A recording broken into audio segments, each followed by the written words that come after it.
Good morning, Rabotai. Welcome to breakfast and a class.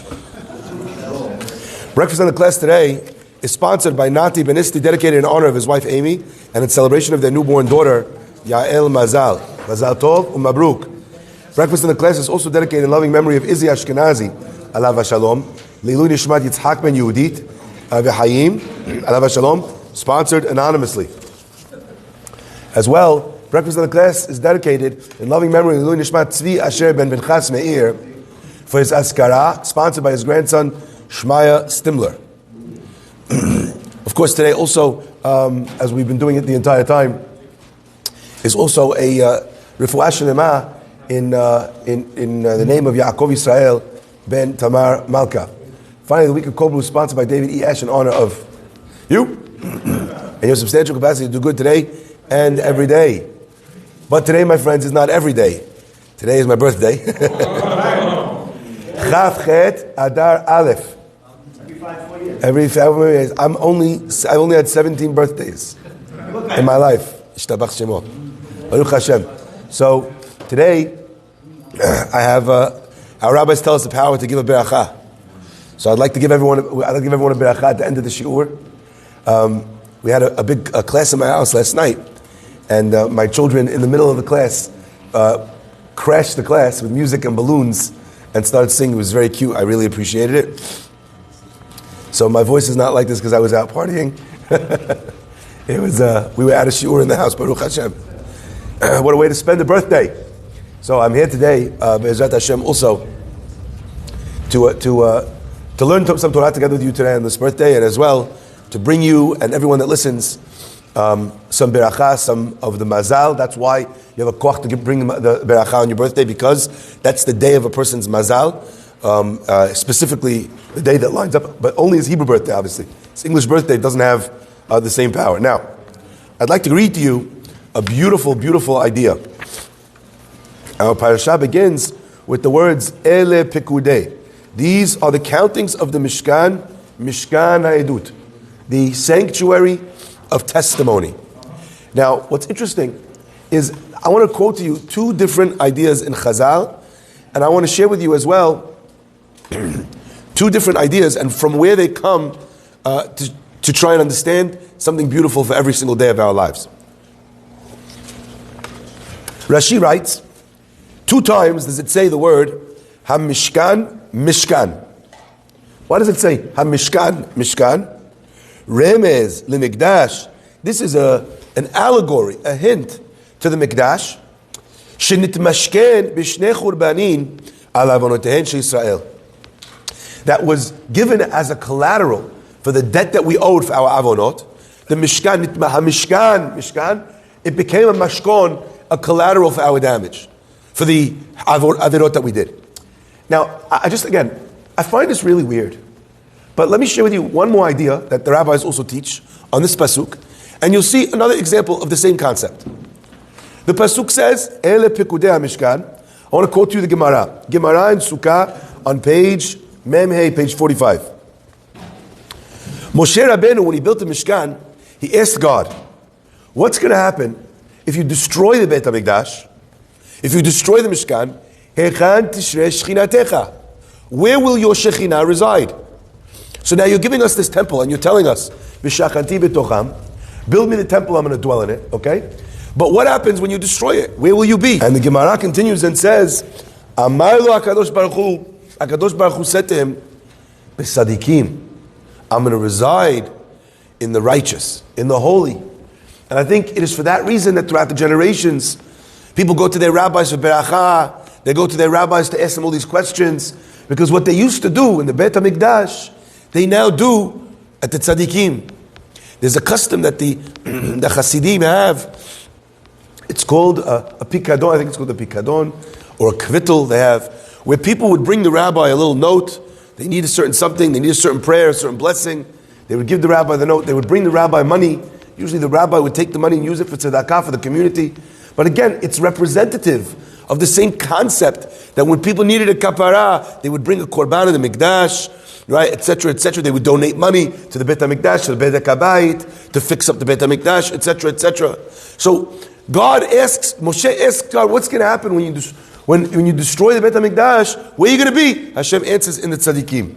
And here's the bit that some of you may not remember. And the Gemara says, Lamed Vav Sadiqim Yesh Ba'olam. There are 36 Sadiqim in the world. These 36 Sadiqim are the Sadiqim that God is going to reside in. Now, my friends, this idea of Lamed Vav, of 36 Sadiqim, there's many more Sadiqim than 36, right? I'm looking around this room, I already see 20. There's got to be another 16 out there, right? So what do we mean when we say Lamed Vav Sadiqim? On these 36 Sadiqim, Hashem will rest. And the Gemara, what it means is that there's 36 hidden Sadiqim in every generation that God rests in. So these are two Ma'amare Chazal. One is, it says HaMishkan, Mishkan, two words in a row to tell you that the Mishkan is going to be a mashkon. It's going to be given up as collateral to pay the debt when the Beit HaMikdash is destroyed. Moshe Rabbeinu asks, what's going to happen when they sin, when you destroy the Mishkan? Where will you rest? And God says, on the 36 hidden tzaddikim. I have one question. Why? Why are we in the moment of inception, when we've just created the Mishkan, talking about its destruction? Could you imagine at a Hanugat Bayit party, guy moves into a brand new house. Everyone sits down, the guy stands up, and everyone's like, Mabruk on your new house. He says, soon this house will be demolished. The pipes are going to burst. It's not going to work out. The bathrooms are going to leak. We're going to have to tear the whole job down. The EPA is going to get in here. They're going to, declare a disaster zone. The bank's going to come collective. And who talks like that? Happy birthday, Rabbi. Look, soon you're going to die, Rabbi. Soon. 120 years, but soon. It's coming. It's coming. You know, who wants to talk about death day on birthday? Right? Mishkan, it's a mashkon. Hashem's like, here's the Mishkan. What's going to happen when you destroy it? I'm going to be on the Sadiqim. What are we planning for the destruction right as we're building it? So my friends, I want to share something that I think is very interesting. You know, the Torah is full of ideas which seem to be very morbid. Yeah? Can I give you an example? The Mishnah in Pirkei Avot says, a person should never forget the day he's going to die. That's a great Mishnah. Right? That great Mishnah? Come on, guys, break out the streamers. Woo! Who wants to remember that? That's what I need to remember all the time. Isn't that strange? The Torah is telling us all the time about how, what's it called? When a person does avon, you should remember Gehinnom, creating angels of destruction. Right? Remember the kilala. If you do the wrong thing, I'm going to curse you. Pesukim in the Torah tell us about the destruction that's going to happen, the mayhem, the death, the sickness. Bar minan. What do we want this for? And the answer is, that's not being morbid. That's just not being naive. And again, I need to stress this. Our world lives like it's going to live forever. We make bad choices with our health. We make terrible choices with our money. We're spending more than we have in a way that we've never spent before. You know, you see people who are living way beyond their means. And you know what? While they're working as hard as they can to catch their tail, they're barely catching their tail, flipping debt from credit card to credit card. Could you imagine when they have to slow down the work? When they get to retirement age? When they have more kids to support? When they have other expenses that come up? When unfortunately maybe they're not as well? Do you understand? We live without a thought for tomorrow. Not only that, our generation is proud of it. YOLO. You only live once. When the world says YOLO, what do they mean? You only live once.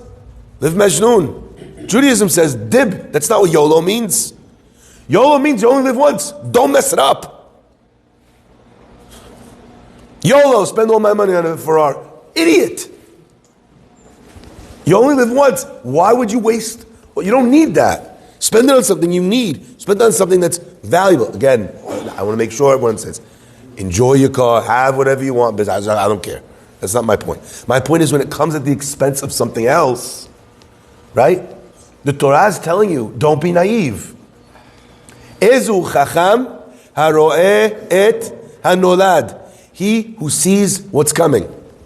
If you are not looking into your future, you're just not being responsible. What will happen from these actions? How will these actions develop? So the pasuk says, "Ele Pekudei Mishkan, Mishkan Ha'edut." These are the countings of the Mishkan. Mishkan Ha'edut is a Mishkan of testimony. The pasuk tells you this Mishkan, it's a Mishkan of testimony. It says that you have to live the way we agreed, and if you don't live the way we agreed, something's got to give. Who can make mistake after mistake in Shalom Bayit? This is what people think. Treat my wife like garbage. It's fine. She'll get over it. Yeah, maybe this time, and then the second time, and third time. Eventually comes a point where she says, I don't want to get over it. I want to get over you. Ezu chacham haroeh hanolad. You have to see, even in the building of something, you need to be prepared. Could you imagine a guy who builds a house, spends tons of time on the top floor of the house, builds a beautiful roof deck? How that did not build a foundation? The next day the house collapses. The house looks gorgeous, but it's got no foundation. Now when they build foundations, what do they build for? I don't know, I'm not an architect, but they don't build a foundation for perfection. They build a foundation for floods. They build a foundation for wear and tear. They build a foundation for weight on the foundation. That's what they build it for. Then they reinforce the foundation. That means that when you're talking the foundation of something, you take into account not the best case scenario, but the worst case scenario. You build into your business some buffer zone so that when you have a month, because you can never know what's going to happen with the goods. Maybe they get sent back for whatever reason. You can never know what's going to happen if someone calls in their chips early. You can never know what's going to happen with the government, with them changing, a couple points, on the rate, the feds, etc. You never know when that's going to happen. So a smart person, they prepare from the beginning for the end. Okay? Now, let's take a look for 1 second at this idea of the Lamed Vav Sadiqim. These hidden tzaddikim. Where did the Gemara get the idea of Lamed Vav, of 36? The Sefer Divrei Mahriyah says something amazing. He says it's hidden in the actual words themselves. Ele Pekudei Mishkan. These are the countings of the Mishkan. The word Ele is 36. In every generation, there are 36 hidden tzaddikim. Now I want to ask you a question about these tzaddikim. There's a famous line from Rabbi Yisrael Salanter. Rabbi Yisrael Salanter was the person who gave birth to the Mussar movement. He began the idea, the concept that a person should spend time throughout his life working on principles of self-betterment. What happened before him? You also weren't allowed to get angry. Not like he started anything new. You also weren't allowed to say Lashon Hara. You also were not supposed to be a person who was arrogant. But the idea of all those things that you weren't supposed to be, they just existed in the background. Rav Salanter gave every one of these beasts a name. And he painted a target on them. And he showed you, this is the study. This is how you understand yourself. This is how you overcome that thing. The Mussar movement was every day to try and remind myself in some way about how I need to improve and how I need to get better. So this man, Rabbi Yisrael Salanter, said an amazing line. He said that we talk about these 36 hidden tzaddikim.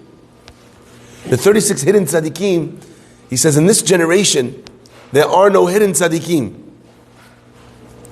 Because if they're tzaddikim, he said, then they are not hidden. And if they are hidden, then they're not tzaddikim. A generation that needs its leadership so badly. A time in history where we need people to impress, to teach, to encourage, to engage with the community, with people. A person sitting on the side in the corner, hidden in a cave somewhere, that's not a tzaddik. Rabbi Yisrael Salanter said this hundreds of years ago. Never mind where we are today. Every Sadiq needs to hit the streets. That's what he says. My friends, I think perhaps this idea is connected with the first one that we spoke about. Ele Pekudei Mishkan. These are the countings of the Mishkan. Mishkan Ha'edut, a dwelling place of testimony. What that means is that when Moshe Rabbeinu built the Mishkan, and they counted up each and every one of the coins, of the gold, of the silver, of everything that was brought in, he gives a total accounting. Just as when they built the first Mishkan, there was an accounting for every nickel, every dime, every quarter. Where even though Moshe Rabbeinu could have pointed, where's all the gold, where's the silver? What did he said? Right there. Right there. Look, over there. Look, there's the Aron, there's the Mishkan, there's the Yeriot, there's the Hatzir, right there. Yeah, but you can't count every coin when you point right there. You can't count that. The only way to count it is to understand what is the weight of the gold. What is the weight of the silver?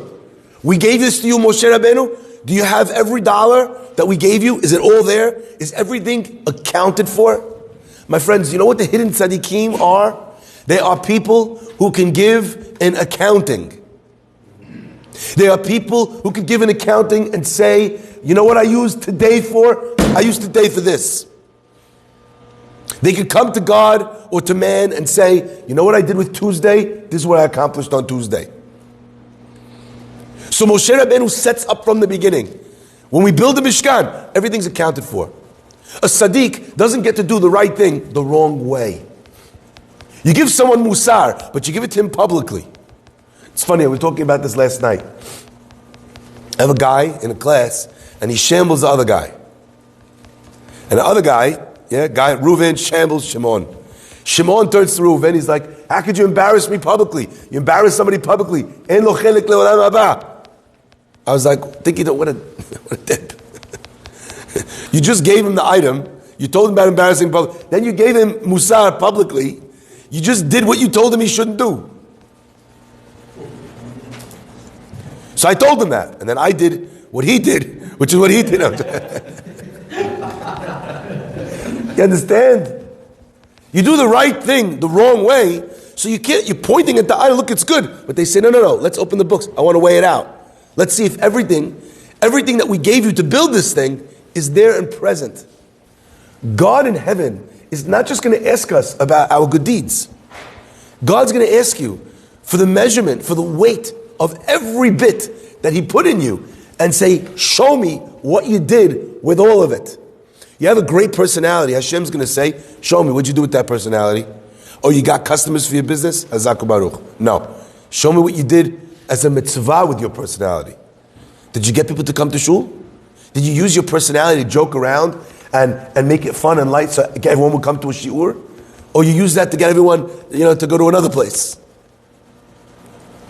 What'd you use it for? You're very persuasive. Did you persuade people to give tzedakah? You persuaded people to come with you to that restaurant with not kosher. What do you use it for? I gave you money, God says. I see you gave donations. But what do you use it for? How did you use it? How much of it? Did you do the ma'aser? Did you give it correctly? How did you give it? Our rabbis tell us, Al tarbeh la'aser amadot. Don't excessively give la'aser amadot with estimations. And there's a machloket in Pirkei Avot what that means. Do not give with estimations. Let's say, I bring home a nice paycheck. I'm like, okay, there must be something like, $50,000 there. So my ma'aser is probably something around 5K. I'll give 5K. The Mitfarshim say, you know why you shouldn't do that? What happens if it was 52,000 and now you owe 5.2K? You took money from tzedakah. You stole that money. It's not yours. So don't make a roundabout. Don't guesstimate. You might get it wrong. But there's other commentators that say the reason why we don't want you guesstimating is not because you might underguesstimate. Even if you overguesstimate, I still don't want you to do it. You know why? Because that's not how a Jew lives. Around. Berech. Something like. How much do I owe you? What's my responsibility? How much is here? You know where God lives? God lives on an accounting. I'm saying this for all the accountants. God lives on an accounting. A person whose life is measured, is considered. He's able to say, this is what I did, and this is how I did it. This is what you gave me, Borei Olam. And here I could show you how each and every dollar was used. Moshe Rabbeinu says, Ele Pekudei HaMishkan. What's going to happen when the Mishkan fails? What's Moshe asking? He's not just asking about where God will be. What he's asking is, I know what it took to give an accounting for the Mishkan. God, if your appearance is going to be in this world, who's going to give the accounting? And God says to him, there will always be 36 Sadiqim at least who can give an accounting of everything that they've done, of every bit that I've invested in them. My friends, and this is my point and my takeaway for each and every one of you today. The Pasuk tells us about Avraham, literally, Avraham Zaken Ba Bayamim. And Avraham was old, Ba Bayamim, he came with his days. Our rabbis explained Ba Bayamim means that Avraham Avinu came to God, he was able to come with the accurate tally of how he used every single day. What'd you do today? What'd you do today that made it worth it? Isn't that crazy? Isn't that nuts? Those are the 36 Sadiqim. So my friends, if Sadiqim are not hidden, who's the Gemara talking about today? I remember reading something amazing. A hidden Sadiq doesn't mean that nobody knows who he is. It means nobody knows what he is. One more time. A hidden Sadiq does not mean nobody knows who he is. It's they don't know what he is. So maybe people think, oh, the rabbi, very nice guy. He's not a nice guy. The guy is extraordinary. Oh, rabbi, yeah, he gives nice speeches. He's not an excuse. He doesn't give nice speeches. He's a big Talmid Chacham. You have no idea how big he is. When it means that he's hidden as a tzaddik, doesn't mean people don't know his name. It means they don't know his depth. And my friends, that's possible for each and every one of the people listening here today. Baba Yamin, you make every day worth it. You don't go to bed at night until you reckon with yourself, what did I do today that made today worth living? And if you didn't do anything, don't go to sleep. Find a website, make a donation to Tzedakah, learn a page of Gemara, do something. I don't care what it is. You got to make every day worth it.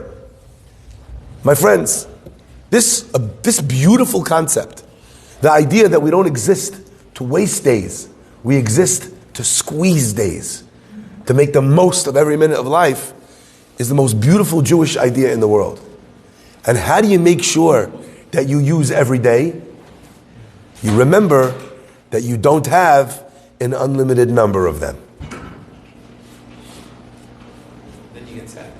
No.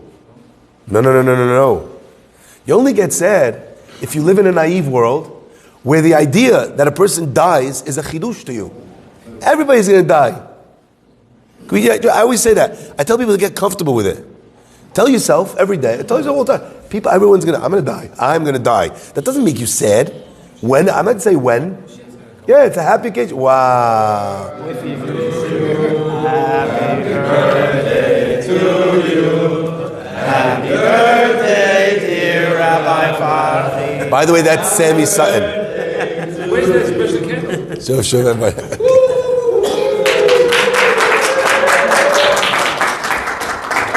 Thank you very much. Thank you very much. So I was born in the year 1978. I just turned 44. You know what motivates me? It motivates me to think I'm going to live to 120.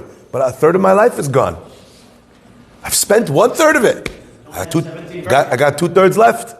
What do I want to use it for? I don't find that to be upsetting. I find that to be motivating. So I want to bless each and every person here to live a very long life. Amen. But I bless you that your life in your eyes should not be so long that you think you have plenty of time to do something valuable. I bless you with long actual life, but with a perception in your eyes that whatever it is, it's short. And what am I going to do today? And what am I going to achieve this year? What are you going to build with yourself, with your family, with your children, with your community? What tzedakah are you going to start? What new practice are you going to initiate? What will you work on? I remember reading about a rabbi who worked on smiling. You know how long he worked on smiling for? For 2 years, he worked on always having a smile. Yeah?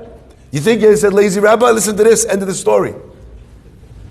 Okay? This rabbi, Rav Avram Grudensky, I think was his name, he, after 2 years, was such a master of his smile that when the Nazis invaded, the people say about him that you would see him in the ghetto with a smile on his face.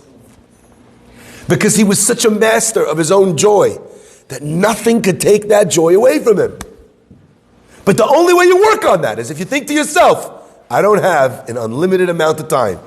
Let me get to it. What do you want to achieve? Let's go. Come on.